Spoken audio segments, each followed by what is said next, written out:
I, like many other people, grew up with one of the greatest films of all time. Yes, Terminator 2 was one of the greatest films of all time. When I was a kid watching that film, it was so amazing. Sci-fi, explosions, gore, violence. It had everything in there and it was so freaking good.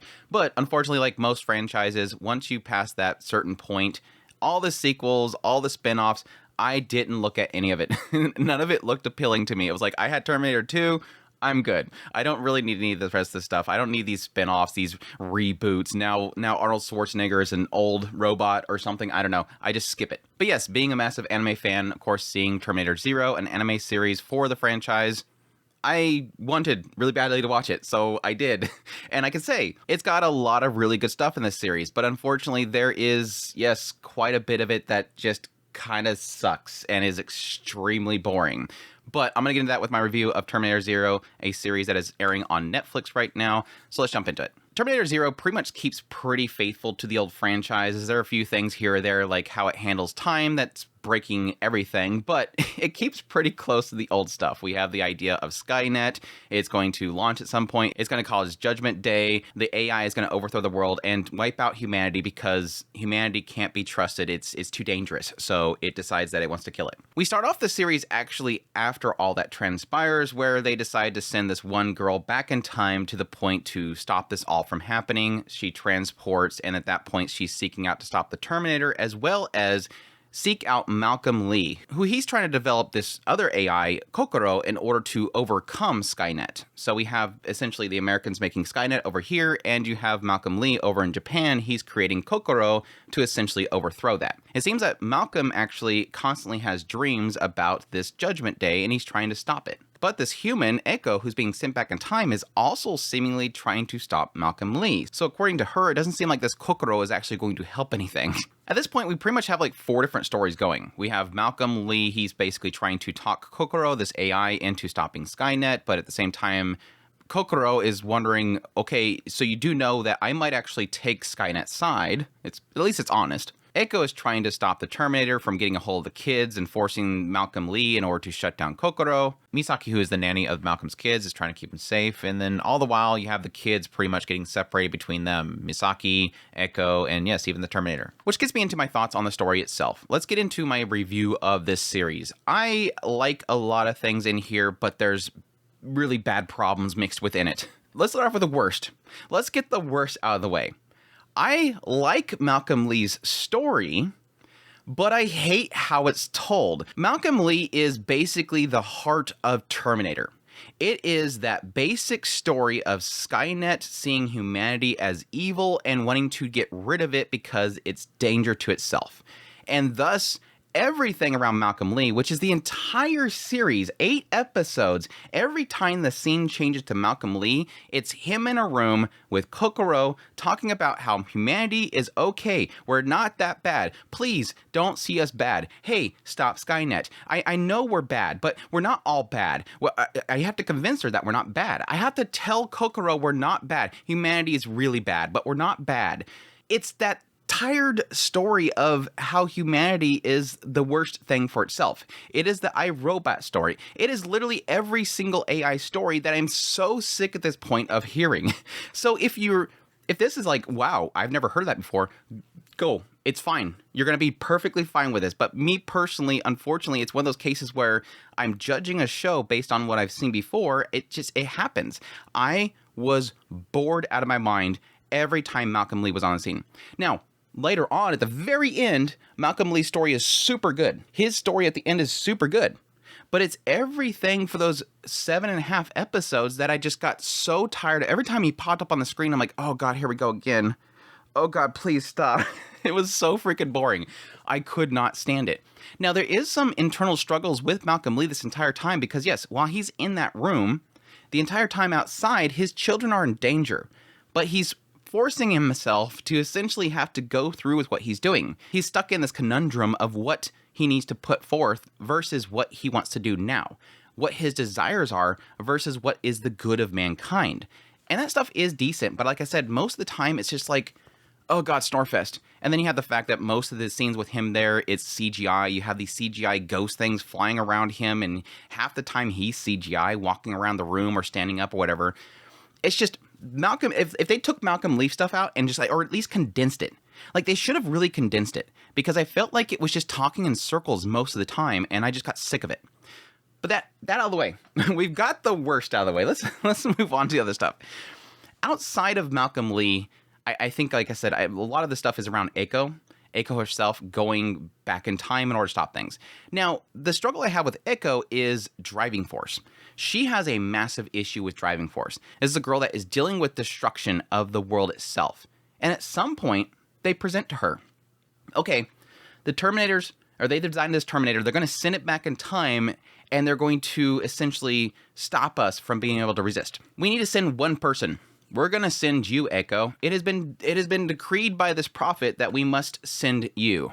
But the problem is, and this is the big issue I think this series has versus everything else, because I don't recall this ever being a thing in the previous Terminator franchise. I'm not a massive fan, by the way. I just really love Terminator 2. I'm not like a crazy lore person here, so if I get this wrong, I get it wrong. They present very quickly the idea of every time you get sent back in time, you're creating a new timeline. So you're not saving your timeline in this setup of time travel. And they acknowledge that very quickly. The big flaw the Terminator and Skynet has is that they think that it's going to go back in time, our time, and all the changes they make then will affect our current now.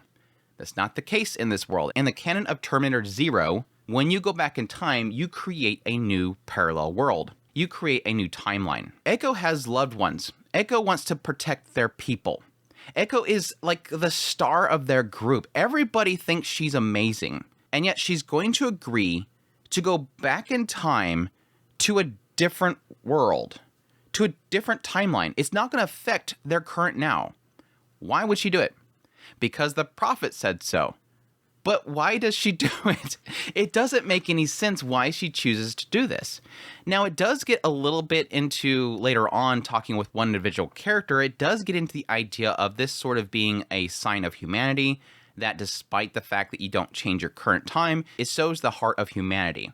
I guess the idea that if you would be willing to do that, essentially leave behind your world for the sake of some other world that is created by you time traveling, yeah, I guess. I don't know. It's the driving force is weird. And that honestly is that give and take that comes from this concept. At least you don't have time paradoxes where why would you go back in time? Because technically you already back in time, so would you go back in time? Like the moment that you're walking up to that time travel, you no longer need to walk up to that time travel because you did it and it undid what the necessity of going in there. But the problem that comes from that is that you don't change anything that you want to change.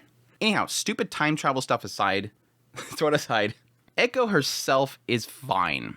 I will admit that a lot of the dialogue for her is really weird and kind of cringy. Like this is an overall the entire series as a whole, but their use of the F-bomb is so cringy. Like whoever wrote this is like, we got to throw an edgy word in here right now. Let's throw the F word. And it never lands. Like it never lands. It always just sounds like some like 10-year-old trying to sound mature. It's like, who wrote this? The dialogue is so weird. And I think in general, that is the problem that the series has, is its dialogue, outside of as much as it's boring Malcolm Lee's discussions with Kokoro, a lot of the dialogue in this series is very cringy. There's a lot of points where characters just kind of flip out and they yell or whatever, and just it feels off. Kenta is a prime example of that. Kenta is the eldest son of Malcolm Lee. Now, I could probably kind of bundle the kids together. They all sort of have their own flavors, and they all sort of drive one particular narrative. It's the idea of Malcolm Lee's legacy.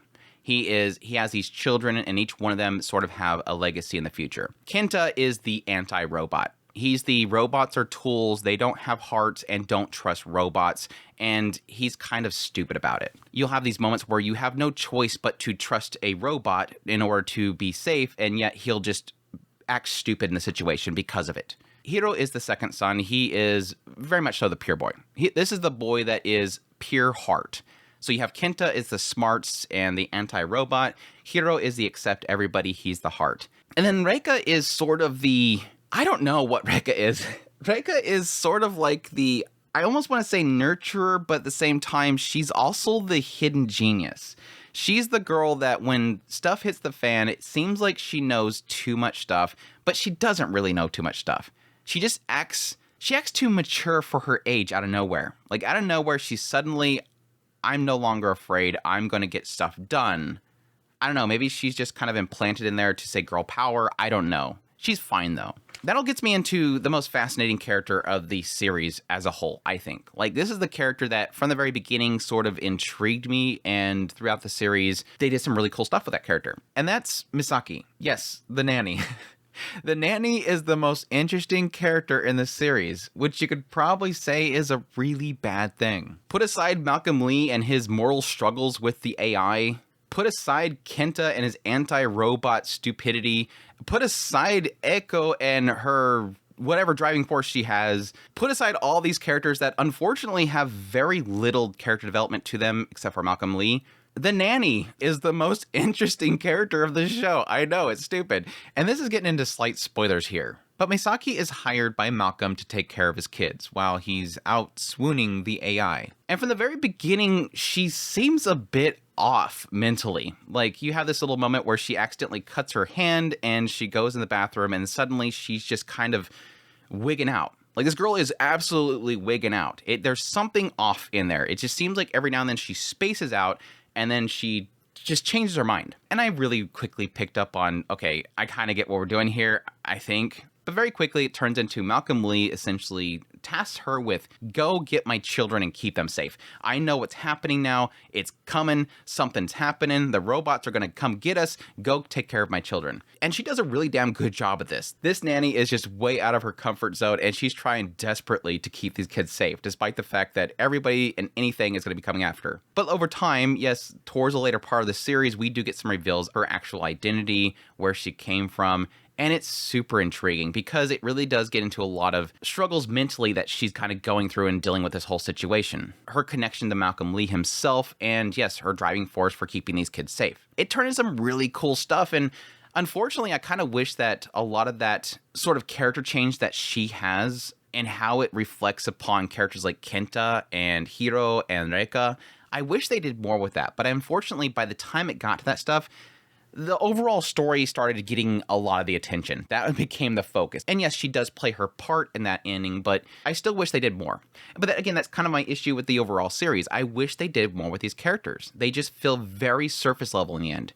In the end, it feels like most of the character developments and stuff that happens at the very end. Which, yes, technically gets into my difficulties with the series as a whole, and suggesting it is that, yes, 8 episodes, which thank you for just doing 8 episodes if you feel that was the best way to tell the story. I hate when they try to drag things out, and they could have with everything with Malcolm and Kokoro. This series isn't done. If this does well, I'm assuming this is probably going to get a second season. It needs a second season. It has a good chapter close, but it's definitely one of those, yeah, this story's not done. Like, we didn't really resolve much at all. We really didn't resolve much at all. It almost feels like that season end of an anime where suddenly out of nowhere with the last like 10 minutes, they just introduce a bunch of characters. It kind of has that same feeling of like, and where's the next episode?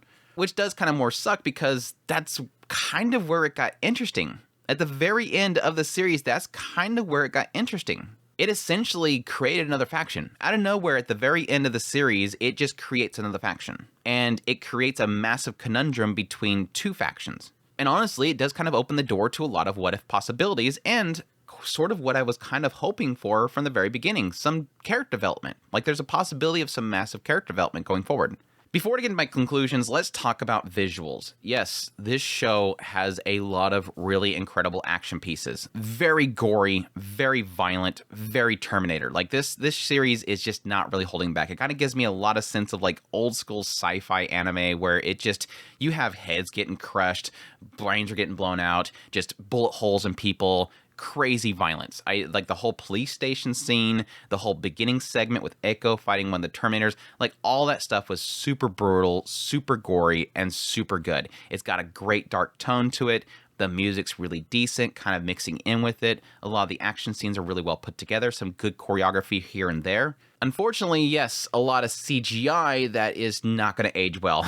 All the police chase scenes, all that stuff with the vehicles looks absolutely horrific. And yes, every time that there is an actual like skeletal model of the Terminator, it looks bad because it's just full CGI. It just looks out of place like horribly. Unlike Terminator 2, the CGI in this series is not going to age well. The CGI in Terminator 2 actually aged really well. The CGI here is just it's already aged. It's literally like 2008's anime CGI. We're not doing any favors here. But again, besides the CGI cars, the CGI Terminator, the CGI Kokoro, the CGI Malcolm Lee, everything else looks really good. Like there was one particular fight at this one shrine after there's this like robot that's tied up and they take it down. I'll just say that to not spoil things. That fight after that was like, oh, that was really cool. Even though it was like really quick. I think that the main key thing is that it nails dread. It nails that dark theme. It nails like that old style sci-fi, like a Ghost in the Shell sci-fi. And I think that's something that they just hats off to them to nail that aesthetic. And I think it's the perfect aesthetic for Terminator. Again, really great job by Production IG. My only big problem outside of the CGI is really the issue with how slow some of the fights are. I do feel like early on, it felt like the fight scenes were really well paced. There was a lot of that dread in there, that unknown, that inability to really kind of avoid something. That's always been the Terminator. When the Terminator shows up in the scene, you don't fight it. You run. You don't fight a Terminator. But I felt like very quickly into the series, the Terminator felt less of a threat. Like it was a threat. It is something they wanted to get away from, but there was so many scenes where the Terminator just doesn't feel like he's doing jack squat. I mean, technically from the very beginning, the first scene of the series, this thing has crappy aim. Like we're talking like Stormtrooper aim. She's running down this hallway. This thing is shooting her feet. But even like later on, you have Echoes literally trying to kickbox the thing. And it's not just grabbing her and breaking her arm off. That's a Terminator. A Terminator is not something you fight with your fists. But yet they have these scenes where she's literally trying to do that. But I can kind of put that aside as to agility, the idea that she's very agile. My more problem is that a lot of these fights, it feels like it just kind of, it's slow. It's kind of the same issue I had with Isekai Suicide Squad. Like they're doing a good job with choreography and trying to make steps to the fight itself, but each individual steps, it just feels like move. Like the characters just suddenly are just there staring at each other. It's like, move. Like why are your characters not moving? Like they're fighting right now. Keep moving. Like nobody just stands there and kind of goes, huh? This happened? Okay, better grab the next bottle, light it. Like it just feels like it's just slow motion. These characters are just not moving. But yeah, that's just a side note. In the end, it's decent.